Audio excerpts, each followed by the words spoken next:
Assalamualaikum warahmatullahi wabarakatuh. Perkenalkan, nama saya Zahra Sabila Jamjami dengan NIM 11920600120 dari kelas 5C.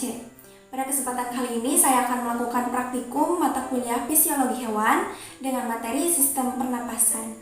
Pernapasan adalah sebuah proses di mana kita menghirup oksigen dan mengeluarkan karbon dioksida serta uap air. Dalam satu siklus pernapasan terdiri dari satu kali inspirasi dan ekspirasi. Untuk mekanisme pernapasan ini dibagi menjadi dua, yaitu ada pernapasan dada dan juga ada pernapasan perut.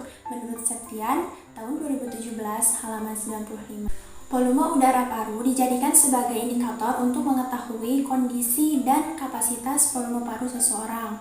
Adapun volume paru-paru terdiri dari volume tidal, volume cadangan inspirasi, volume cadangan ekspirasi, dan juga volume residu. Untuk kapasitas udara terdiri dari kapasitas paru-paru total, kapasitas sisa pernapasan, dan frekuensi pernapasan menurut RIPAI 2013 halaman 9. Tujuan praktikum kali ini yaitu untuk mengukur kapasitas udara dalam paru-paru.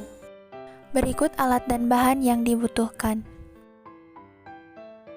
Langkah pertama, tempelkan isolasi dari atas ke bawah. Lalu, gunakan cangkir ukur untuk menambahkan air sebanyak 250 ml ke dalam galon, secangkir demi secangkir. Dan juga gunakan spidol untuk memberi garis yang menunjukkan ketinggian air. Langkah kedua, isi baskom dengan air hingga setengahnya. Langkah ketiga, masukkan selang sekitar setengah galon, lalu letakkan galon dalam keadaan terbalik. Langkah keempat, ambil napas secara normal dan hembuskan melalui selang. Langkah 5, hitung jumlah ruang yang terpakai dengan skala yang telah dibuat. Langkah 6, catat hasil akhirnya pada tabel. Langkah ke-7, kosongkan galon, lalu ulangi percobaan tersebut menurut langkah 2-5. Dan untuk percobaan yang kedua dilakukan terlebih dahulu lari selama 2 menit. Setelah melakukan aktivitas lari selama 2 menit, hembuskanlah udara ke dalam galon, lalu catat hasilnya ke dalam tabel yang telah disediakan. Berikutnya hasil dan pembahasan. Ada subjeknya nama Zahra Sabila Jamjami, tinggi badan 158 cm, berat badan 49 kg, kapasitas paru sebelum aktivitas 2000 ml dan sesudah aktivitas 2500 ml. Dari tabel pengamatan diketahui bahwa ada perbedaan antara kapasitas paru sebelum aktivitas dan sesudah beraktivitas. Hal ini menunjukkan bahwa semakin banyak aktivitas paru-paru, maka kapasitas udara paru-paru pun semakin besar. Hal ini sesuai dengan teori yang dikemukakan oleh Wilmore dan Costil bahwa latihan fisik yang intens mampu meningkatkan 20% lebih kapasitas paru-paru manusia. Selain itu, latihan fisik ini juga mampu mempengaruhi nilai ventilasi oksigen maksimal paru-paru seseorang. Berikutnya pertanyaan.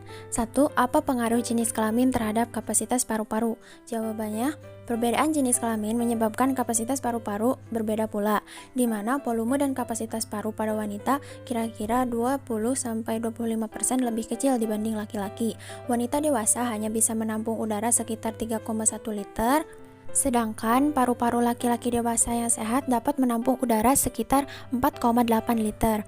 Perbedaan kapasitas paru ini disebabkan karena otot pria dan wanita itu berbeda, kemudian jumlah hemoglobinnya dan luas permukaan tubuh. Pertanyaan kedua, sebutkan dan jelaskan faktor-faktor yang mempengaruhi kapasitas paru-paru manusia. Jawabannya, yang pertama jenis kelamin, di mana paru-paru seorang wanita hanya bisa menampung kira-kira 3,1 liter dan laki-laki dewasa bisa menampung udara sekitar 4,8 liter. Yang kedua, usia. Fungsi paru meningkat 20 kali lipat selama 10 tahun pertama kehidupan manusia, kemudian berlanjut dengan cepat pada usia remaja dan menurun pada usia dewasa hingga seterusnya. Yang ketiga, aktivitas fisik atau kebiasaan olahraga. Diketahui bahwa nilai kapasitas vital paksa relatif lebih besar pada orang yang memiliki kebiasaan berolahraga. Selanjutnya, riwayat penyakit. Menurut RIPAI 2013 mengutarakan jika seseorang memiliki penyakit seperti asma, tentunya memiliki kapasitas paru yang berbeda jika dibandingkan seseorang yang sehat. Karena pada penderita asma, paru-parunya terjadi penyempitan dan itu mempengaruhi kapasitas udara yang dihasilkannya. Yang kelima, pola hidup, di mana hal ini berhubungan dengan pola mengkonsumsi makanan yang berlebih sehingga menyebabkan obesitas, kemudian kurangnya aktivitas olahraga, dan juga adanya kebiasaan merokok, sehingga hal ini menimbulkan penyempitan pembuluh darah dan nantinya akan mempengaruhi kapasitas vital paru seseorang. Selanjutnya, pertanyaan ketiga, berapa jumlah volume udara paru-paru yang tertinggal selama pernapasan berlangsung? Mengapa demikian? Jelaskan. Jawabannya, volume udara yang tertinggal dalam paru-paru disebut volume udara residu. Jumlah udara residu ini sebesar 1000 ml. Keberadaan volume udara residu digunakan untuk mempertahankan kadar oksigen dalam paru-paru. Sebab, jika tidak ada volume udara ini, maka akan terjadi denaturasi yang nantinya menyebabkan seseorang pingsan. Pertanyaan terakhir, apakah yang dimaksud dengan udara tidal, volume udara suplementer, volume udara komplementer, dan kapasitas vital udara pernapasan? Jawabannya, volume udara tidal ialah volume udara yang masuk atau keluar dari paru-paru selama pernapasan normal. Kemudian, volume udara suplementer ialah udara yang masih dapat dikeluarkan dari paru-paru secara maksimal setelah melakukan ekspirasi biasa. Biasanya, sebesar udara suplementer ini berkisar 1500 ml.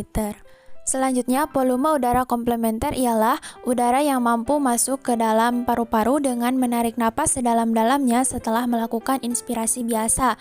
Biasanya, besar udara komplementer ini sekitar 1500 ml.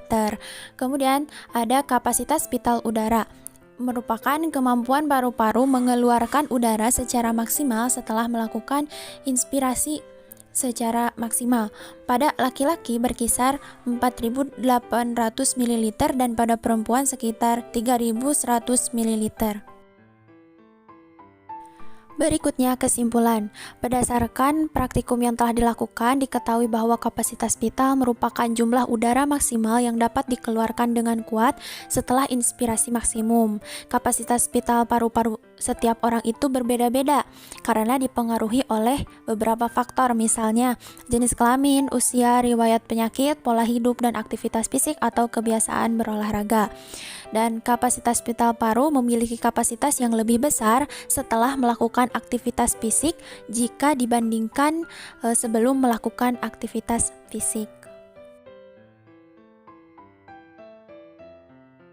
Cukup sekian yang dapat saya sampaikan. Mohon maaf bila ada tutur kata yang kurang berkenan. Wabillahi taufiq wal hidayah. Wassalamualaikum warahmatullahi wabarakatuh.